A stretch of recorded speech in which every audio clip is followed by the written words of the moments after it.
안녕하십니까? 자, 이번에는 전과하고 전보를 보실 차례입니다.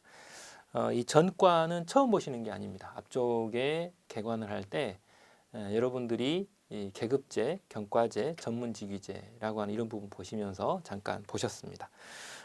그래서 이제 전과라고 하는 거는 경과를 변경하는 내용을 우리가 전과라고 우리가 표현을 합니다.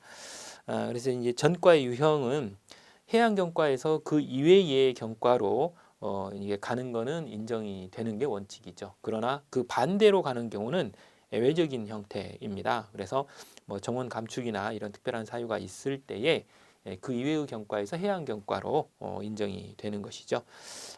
그리고 이제 그런다 하더라도 또 이제 경과가 새로 신설이 됐다거나 폐지가 된 경우에는 전과가 물론 그런 경우는 예외적으로 또 인정이 될 수 있는 부분이고요.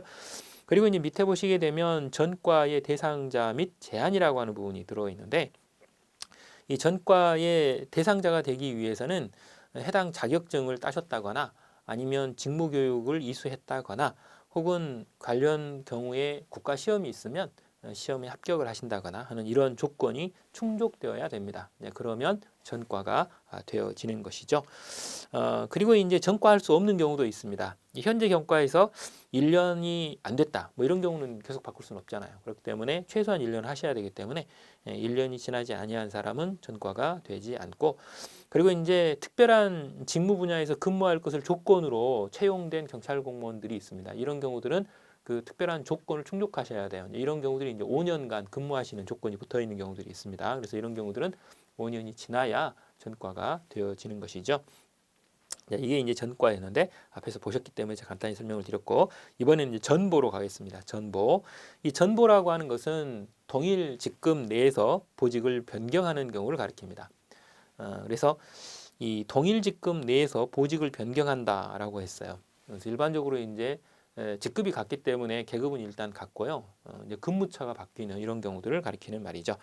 그래서 쌍가루 2번을 보시면 경찰 공무원의 동일 직위 그리고 자격 내에서 근무기관과 부서를 달리해서 임용이 되는 경우를 가리킵니다. 그래서 실제로 이제 경찰서장 같은 경우도 A에서 B로 바꾼다거나 혹은 이제 형사과장이 수사과장으로 간다거나 뭐 이런 경우들을 가리키죠. 자, 이렇게 이제 전보를 두고 있는 이유가 뭘까? 기능이 거기 보면 나와 있는데요. 임용권자 또는 임용 제청권자는 장기간 근무한다. 너무 오래 근무해서도 안 되고요. 너무 자주 근무 부처를 바꿔도 안 됩니다. 이제 이렇게 되면 이제 너무 오래 근무하게 되면 느슨해지겠죠. 그리고 너무 자주 바뀌면 적응을 못해서 원칙적으로 업무 능률이 떨어질 수 있기 때문에 결과적으로 정기적으로 전보를 해야 되는 것이 원칙입니다. 그래서 정기전보 원칙 우리가 이렇게 표현을 하죠. 자, 그렇게 함으로 인해서 심리적으로 안정된 근무를 할 수 있는 그런 것들이 나타납니다. 그리고 전보 시기 나와 있는데 방금 전에 말씀을 드렸죠. 정기적 전보가 원칙입니다. 그건 일단 알아두시고 그 다음 전보 제한이 있습니다. 전보 제한 보시면 쌍가로 1번 임용권자 또는 임용제청권자는 소속 경찰 공무원이 해당 직위에 임용된 날부터 1년 이내 1년 이내입니다. 그래서 이런 경우들이 이제 원칙적으로 1년 이내에는 다른 보직으로 전보를 할 수 없도록 되어 있고요. 다만 감사 업무를 맡고 있는 경찰 공무원에 대해서는 2년 이내입니다. 2년까지는 이제 전보를 시키지 않는 그런 형태이죠. 감사 업무일 때는 더더군다나 좀 길게 2년을 주고 있다라고 하는 겁니다. 그리고 이제 쌍가루 2번을 보시면 이제 감찰관에 대해서 나옵니다. 거기 보시게 되면 감찰관 결격 사유에 해당되는 경우 것으로 밝혀졌거나 혹은 그 밑에 있는 동그라미 1, 2, 3, 4번의 사유가 있는 경우를 제외하고는 2년 이내에는 본인의 의사에 반하여 전보하지 못한다라고 되어 있어 감찰 규칙이 따로 나와 있죠.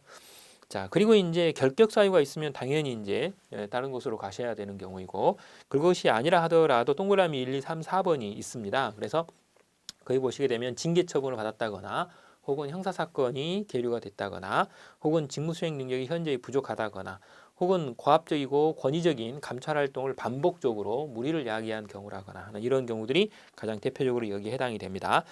그리고 이제 이 감찰관 결격 사유가 거기 보면 나와 있죠.